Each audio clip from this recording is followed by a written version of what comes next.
Heron Street, Detroit. One weekend changed everything. I was just a kid staying with my street brother. Wasn't supposed to see what I saw. There was a girl on the block named Karen. She was 16.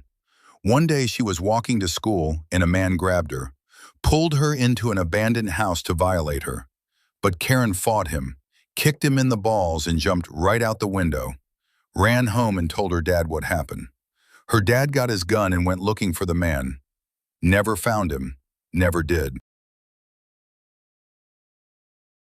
After that, I went to stay the weekend with my street brother. Him and me rode the bus downtown to the Renaissance Center to see a movie. Came back to his house. His mom was there. That's my godmother. His two sisters, his little brother, his mom's boyfriend Jim, Jim's brother, and his uncle Danny. 3 grown men in the kitchen, drinking, taking pills, gambling, pills all over the table. We were in the living room watching TV. His mom was in her bedroom reading a book.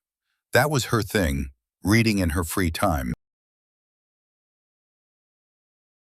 The men got into it with each other. It got loud. We all went to the kitchen doorway to see what was happening.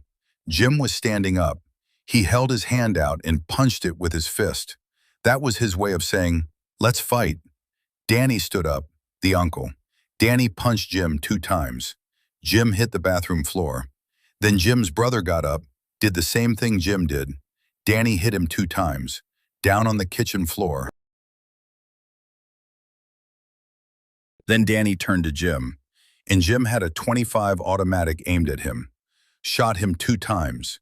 Danny spun and hit the refrigerator and slid down to the floor, moaning.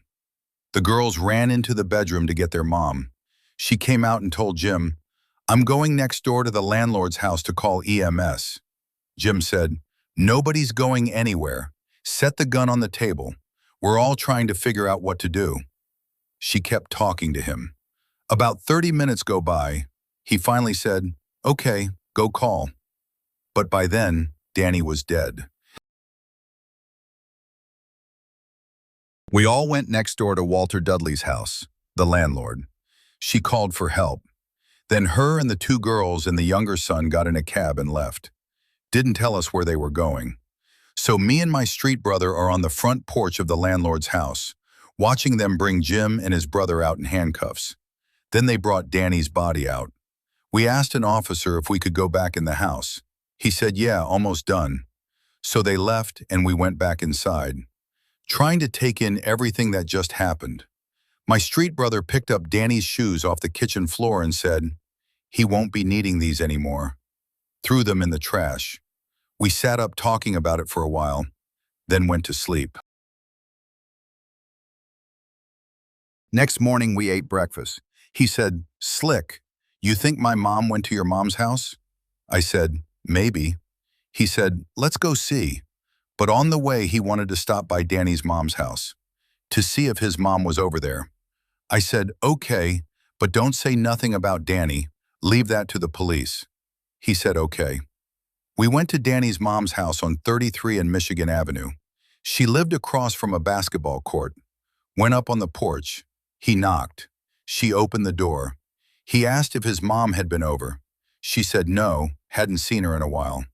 Then she said, "Have you seen Danny?" I tapped him. "Don't say anything." He looked at me and said, "She needs to know." He told her, "Danny got killed last night by Jim, my mom's boyfriend." She let out a scream. I can't describe it. The worst sound. It got louder and louder.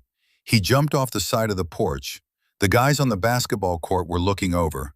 I jumped over the rail and ran behind him. Up the alley, lit a cigarette. I said, "I told you not to say nothing." He said, "I didn't think she would do that." Then he said, "Did you see them guys looking at us?" I said, "The guys on the court?" He said, "Yeah." That was a crazy weekend.